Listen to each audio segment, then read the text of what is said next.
नमस्कार, मैं संजय राजपूत MGCI के YouTube चैनल में आपका स्वागत करता हूं। हम प्रकाश संश्लेषण पढ़ने जा रहे हैं और प्रकाश संश्लेषण के हम 3 वीडियो देख चुके हैं और ये चौथा वीडियो है। बहुत महत्वपूर्ण अभिक्रिया जो प्रकाश संश्लेषण की हमने समझी है। इस प्रकाश संश्लेषण की अब हम आगे बात कर रहे हैं कि आखिरकार ये प्रकाश संश्लेषण की प्रक्रिया होती कैसे है। हम एक बात तो इसमें स्पष्ट देख चुके हैं कि प्रकाश संश्लेषण में पौधे सूर्य के प्रकाश में भोजन का निर्माण करते हैं। भोजन मतलब ग्लूकोज जो कि भोजन का रूप है यहाँ पर, और उस ग्लूकोज के निर्माण की प्रक्रिया को समझने जा रहे हैं। और इस प्रकाश संश्लेषण में ग्लूकोज के निर्माण को समझाने वाले वैज्ञानिक थे ब्लैकमैन। और ब्लैकमैन ने प्रकाश संश्लेषण या फोटोसिंथेसिस को बताया कि प्रकाश संश्लेषण या फोटोसिंथेसिस 2 चरणों में संपन्न होती है। ब्लैकमैन के अनुसार प्रकाश संश्लेषण या फोटोसिंथेसिस 2 चरणों में संपन्न होती है। पहला प्रकाशिक अभिक्रिया लाइट रिएक्शन, दूसरा अप्रकाशिक अभिक्रिया dark reaction. According to Blackman, photosynthesis takes place in 2 steps, first light reaction, second dark reaction.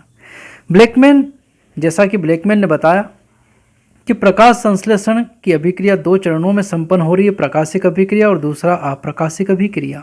इन 2 चरणों को समझेंगे हम। सबसे पहला चरण है प्रकाशिक अभिक्रिया, जिसके बारे में हम समझ चुके हैं कि प्रकाशिक अभिक्रिया लाइट रिएक्शन जो होती है, ये लाइट रिएक्शन ग्रेना में होती है।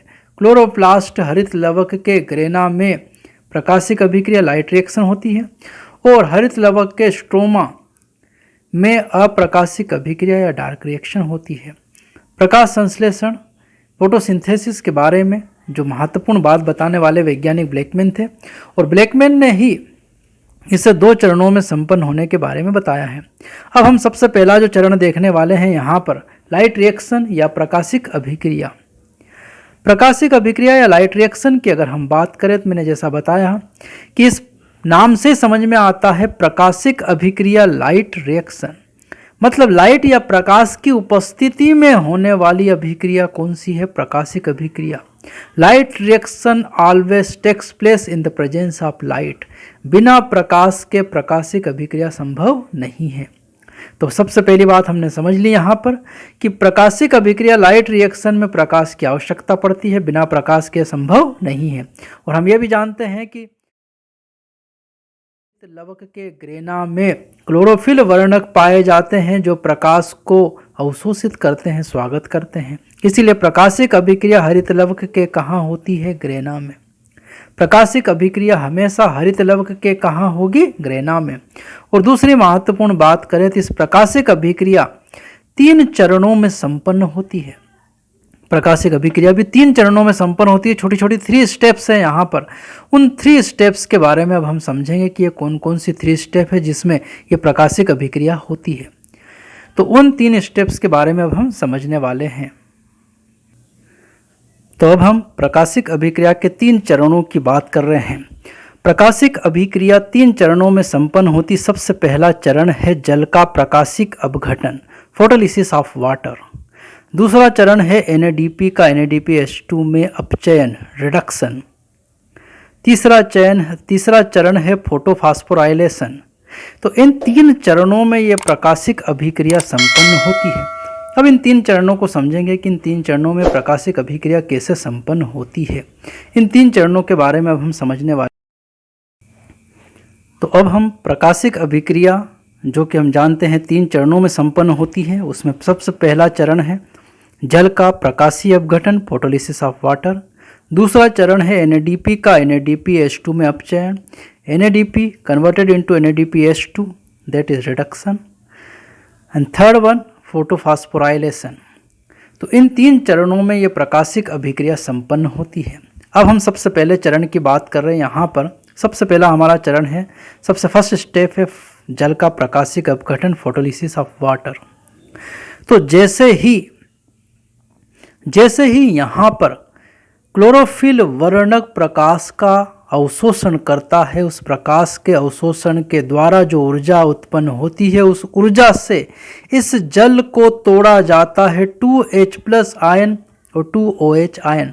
जल हमेशा टूटता है H+ और OH- आयन में, और ये सब कुछ होता है प्रकाश की उपस्थिति में। जल का प्रकाशिक अपघटन का सीधा मतलब है जल का टूटना। फोटोलिसिस ऑफ वाटर का सीधा मतलब है ब्रेकडाउन ऑफ वाटर। और वाटर का ब्रेकडाउन जो होता है वो प्रकाशीय ऊर्जा में होता है, जो प्रकाश की ऊर्जा का अवशोषण क्लोरोफिल वर्णक करता है। यहाँ दो जल के अणु लिए थे, इसलिए दो H+ आयन, दो OH- आयन बने। इन दो OH- आयन को पुनः तोड़ा गया, दो OH- आयन को पुनः तोड़ा गया तो ये टूटते हैं 2 इलेक्ट्रॉन, एक जल का अणु और आधा ऑक्सीजन। ये ऑक्सीजन जो यहाँ बनी है ये वातावरण में मुक्त हो जाती है। ये जो जल बना, जो कि हमने 2 जल के अणु लिए थे, एक जल बन गया है, वो पुनः कार्य आ जाता है। यहाँ 2 लोग मुक्त रूप से हमें दिखाई दे रहे हैं, 2H+ और 2 इलेक्ट्रॉन। ये 2H+ और 2 इलेक्ट्रॉन जिनका उपयोग हम आगे करने वाले अगले चरण में। जल का प्रकाशिक अपघटन या फोटोलिसिस ऑफ वाटर प्रकाश संश्लेषण में सबसे पहला चरण है। यदि आपसे पूछा जाए कि प्रकाश संश्लेषण का सबसे पहला चरण क्या है, तो वो यहाँ पर आता है जल का प्रकाशिक अपघटन। तो सबसे पहली प्रकाश संश्लेषण की स्टेप जो है, चरण है, वो फोटोलिसिस ऑफ वाटर। प्रकाश संश्लेषण की सबसे पहली घटना है जल का प्रकाशिक अपघटन, फोटोलिसिस ऑफ वाटर। लेकिन यदि आपसे प्रश्न पूछा जाए कि जल का प्रकाशिक अपघटन भी ऑप्शन में है और आपको बोला जाए कि सूर्य के प्रकाश में क्लोरोफिल का उत्तेजित होना और इलेक्ट्रॉन का उत्तेजित होकर निकलना, इन दोनों में आपका सबसे सही उत्तर होगा क्लोरोफिल का उत्तेजित होना और इलेक्ट्रॉन का निकलना। क्योंकि फोटोलिसिस ऑफ वाटर बाद में होता है, सबसे पहले क्लोरोफिल वर्णक प्रकाशिक ऊर्जा का अवशोषण करता है और उससे इलेक्ट्रॉन की ऊर्जा या इलेक्ट्रॉन अगले कक्ष में जाता है और वो इलेक्ट्रॉन की ऊर्जा ही जल का प्रकाशिक अपघटन करती है। तो ये सबसे पहला चरण हो गया जल का प्रकाशिक अपघटन, जिसमें जल टूट रहा है H+ और OH- आयन, और OH पुनः इलेक्ट्रॉन जल तथा ऑक्सीजन मुक्त करता है।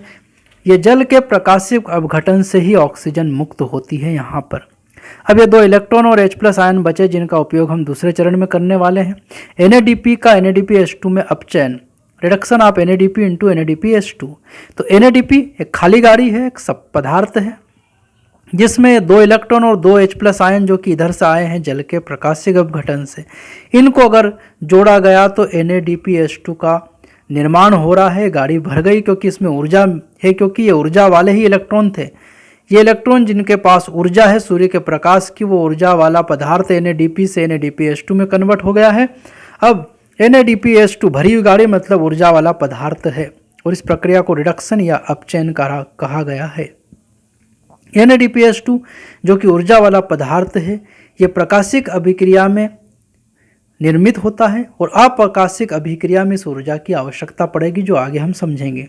तो NADPH2 जिसका निर्माण यहाँ हुआ है, इसकी आवश्यकता हमें आगे पड़ने वाली है अप्रकाशिक अभिक्रिया में, जिसको हम समझने जाएंगे आगे। अब तीसरा चरण है फोटोफॉस्फोराइलेशन। फोटोफॉस्फोराइलेशन का सीधा मतलब है ADP खाली गाड़ी में फॉस्फेट प्रकाश की ऊर्जा की उपस्थिति में ATP का निर्माण कहलाता है फोटोफॉस्फोराइलेशन। फोटो मतलब लाइट, ध्यान रखना जहाँ भी फोटो शब्द आए मतलब लाइट आना आवश्यक है। जैसा हमने फोटोलिसिस ऑफ वाटर देखा, यहाँ भी प्रकाश की उपस्थिति में ही जल टूटता है। वैसे ही फोटोफॉस्फोराइलेशन में ADP फॉस्फेट में जुड़ता है और ATP का निर्माण होता है, और ये सब प्रक्रिया हो रही है प्रकाश की उपस्थिति में।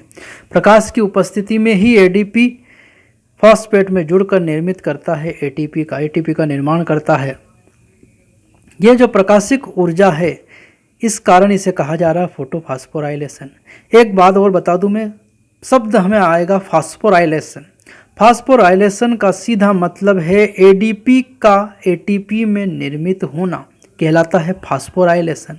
और अगर प्रकाश की उपस्थिति में हो तो फोटोफॉस्फोराइलेशन, अगर ऑक्सीजन की उपस्थिति में हो तो ऑक्सीडेटिव फास्फोराइलेशन। ये 3 शब्द हैं हमारे पास।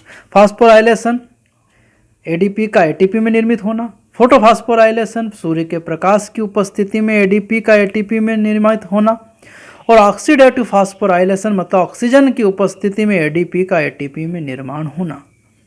तो ये फोटोफॉस्फोराइलेशन था। लेकिन ये घटना 2 चक्र में पूर्ण होती है, 2 चरणों में पूर्ण होती है, चक्रीय फास्फोराइलेशन और अचक्रीय phosphorylation, cyclic phosphorylation and non cyclic phosphorylation. इन दोनों को समझेंगे, साइक्लिक फास्फोराइलेशन और नॉन साइक्लिक फास्फोराइलेशन क्या है। जो कि ये फोटोफॉस्फोराइलेशन का ही भाग है। इन दोनों को अब हम समझने जा रहे हैं, साइक्लिक या चक्रीय फास्फोराइलेशन, दूसरा अचक्रीय फास्फोराइलेशन। धन्यवाद। अब हम अगले वीडियो में देखेंगे चक्रीय और अचक्रीय फास्फोराइलेशन।